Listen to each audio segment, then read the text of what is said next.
On a scorching June afternoon at 2 p.m. in the small village of Bhawarpur, Uttar Pradesh, a crowd had gathered at the village squares by 5 p.m. The sun was beginning to set. The villagers set out restlessly whilst the electricity department's man Dhanipur moved some This time, papers. the village's electricity bill has come out to double. Someone here has stolen power. Direct connection from the transformer itself. Dhaniram, our people may be poor, but they are honest. Who would steal electricity here? I can't give you proof yet, but I suspect Ramesh. Even in the daytime, I hear the sound of a cooler from his house. Earlier, he could barely run a fan. Last week I went to his place. The old cooler was running, and outside I saw a wire going off somewhere. Then what are we waiting for? Call Ramlal. Let him answer at the panchayat. Before we call him publicly, we need to catch him in the act. Ramesh, who was being talked about here, lived a small broken wood house with his elderly parents and his wife Sudha. His father was often sick in the summers. Their house terms absolutely hot. Oh God, this heat will kill us. If it weren't for this old cooler, father's condition might have gotten worse. Son, the cooler is fine, but it eats a lots of electricity. Ramesh, where did this electricity come from? We have had 6-hour power cuts all over the village. But our cooler, it runs day and night. Mom, don't think about all that. Father was suffering so much in this heat. Just be at peace. But where does that wire go? Quiet. Bring a bowl of cool water for Babuji's feet. They must be burning. No, son. Now the house stays cool, so my feet don't burn. But something is going on. You are hiding something from us. Babuji, I took a little wire from the transformer near the fields. No one will find out. Ramesh, you are saving us through theft. What if the village finds out? This is not right, son. No one will know, Babuji. That night's neighbors Bablu's and Guddu's spotted the wires running from Ramesh's house to the transformers and they called Dhanirams and shouted him. Dhanirams was furious and waited for the mornings. The next mornings the announcers beat his drum. Listen! Ramesh must appear before the panchayat tonight at 8 p.m. The decision will be made on his theft. Looks like your theft's been caught. How did anyone find out? Must be Bablu and Guddu. They were snooping yesterday. You made the mistake and you are blaming them. I didn't do wrong. I stole electricity to protect you all from this heat. Son, helping through theft never brings dignity or respect. At 8 p.m., the square was crowded. The villagers were gathered. Mukhiaji sat on the wood platforms and Ramesh stood before them. Ramesh, tell me honestly, did you steal electricity? Mukhiaji, you know how poor we are.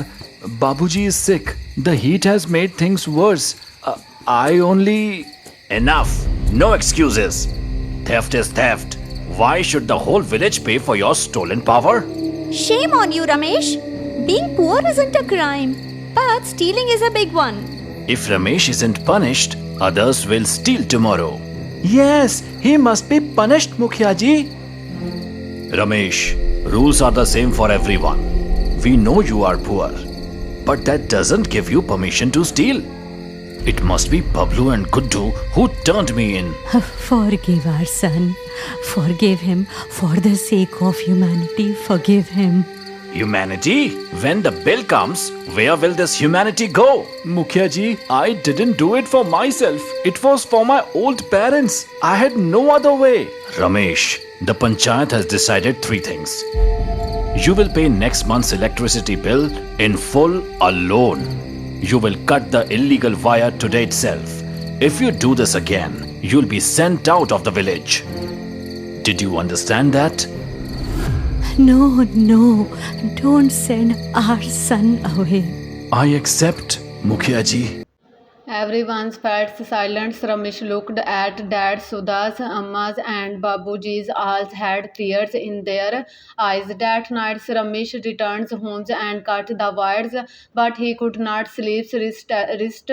Restless, he walked outside. Sudha I followed know him. you did all this for us. But how will I get the money to pay the bill? Here, pawn this. No, Sudha. Why should you carry all the responsibility alone? This is my family too. Let me help. No matter how hard things get, I will never choose the wrong path again. Sudhas comfort Ramesh by bringing him a glass of water. Drinking the cool waters, Ramesh looks at the clay pots that held such cool waters even in the scorching June heat. Stay cool. Keeps cold even in the sun. Sudha, can we build the whole house like this? The house made of clay? How? Like the pot. Thick walls, layers of mud. What are you saying? I'm not understanding anything. Next morning, Ramesh pays his electricity bills to Mukhya ji. When asked, he admits spinning Sudha's bangles together the monies, promising to redeem them with his earnings. In the afternoons outside the village, Ramesh digs on vacant plots. He uses old tires, bamboos and woods to build frames. He gathers hash salts, cow's dogs and neem leaves. Holding an iron trowels and buckets is mixing these into the mud. Sudha's seats nearby. What are you putting in the mud? Cow dung, salt, and neem leaves. Sudha, this is a secret for real coolness and cleanliness. Cow dung keeps the walls cool and stops bugs. Salt draws moisture from the air to keep the inside cool. Neem leaves protect against bacteria and mosquitoes. Son, what are you doing? This won't help. Our ancestors built just like this. We got lost chasing cement and coolers. What's gotten into you, Ramesh?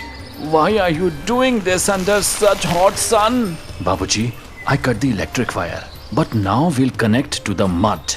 We'll have a cool house from mud. Ramesh plastering his walls with him would mix bubbles and guddus arrive. Ramesh, what are you building? He said he's making a cool mud house. He must be crazy. When this news reached the villagers' squares, everyone laughed loudly. But 3 days later, after Ramesh hard works day and Oh, night. it doesn't feel hot at all today. Yes, it's scorching outside, but our house, it feels so cool. Villagers peek inside, no eats, just cools hairs. Ramesh hangers signs outside, not a coolers but mud. Wow, it's really cool inside. No fan, no cooler. And no electricity needed. Amazing, Ramesh. Ramesh, just 3 days ago, all the villagers were the citizens. Ramesh, but now they all were admiring and appreciating him. The news of the mud's house reaches the villagers' squares and serpent calls Ramesh. The shame you got from stealing, today you replaced with respect through mud. Mukhya ji, today I finally understand the true value of mud. Ramesh, my brother's house is very hot. Can you build his house like yours? Yes, but it will take some time. Next morning, the villagers' women gathers, plate mated, bubbles, mothers, and many others comes near Ramesh's house with moods, cows, dogs, salts, and waters. Ramesh, today teach us this mud magic. Our walls are burning hot. Come, sister. First mix cow dung and mud, half and half. Then add a pinch of salt. That's all. What about the neem? Apply it near the roof and windows. No bugs will come and air stays fresh. Change beginning in the village and in different spots. People start plastering old houses with moods. Some begins building bamboos and grass. Earlier, everyone structures. thought only concrete houses were real. Now look at the mud house. And the cheapest too. Zero electricity bill. We should propose in the panchayat. Help every poor family build a mud house. Those who get help should pay Ramesh according to their means. A special panchayat session is called 2 days later. A crowd gathers. Ramesh sits as an honored guest. Brothers and sisters, Ramesh has shown us the solution isn't outside, it's hidden in mud. The proposal is every family without a concrete home will get assistance to build a durable mud house. Wow, very good. Long live Ramesh Bhaiya. Everyone begins gives monies to Ramesh to help build our houses. Sons Ramesh redeems Sudha's found bangles. Sudha, here are your bangles back. A heavy burden has lifted from my heart. It's all your hard work's result. One thing I have learned well, no matter how well you steal, respect and peace come only from the hard work. Ramesh shows villager children under the neem shades how to mix moods and drums. Children, this mud is not just soil. It is our ancestors' book. Read it, understand it. Its touch is better than any cooler. Ramesh Bhaiya, we will also make mud houses. Absolutely. Remember, a house made of mud drives away heat and keeps a person connected to the earth. What Ramesh begins was not just a house, it was a thinking spot against the scorching heat that now flows through every street of the village schools here. The man's once street tents with excels from the villagers had now becomes the registratives outside the villagers. The signs boards now reads, "You are entering Barihpur's Wars Homes and Schools."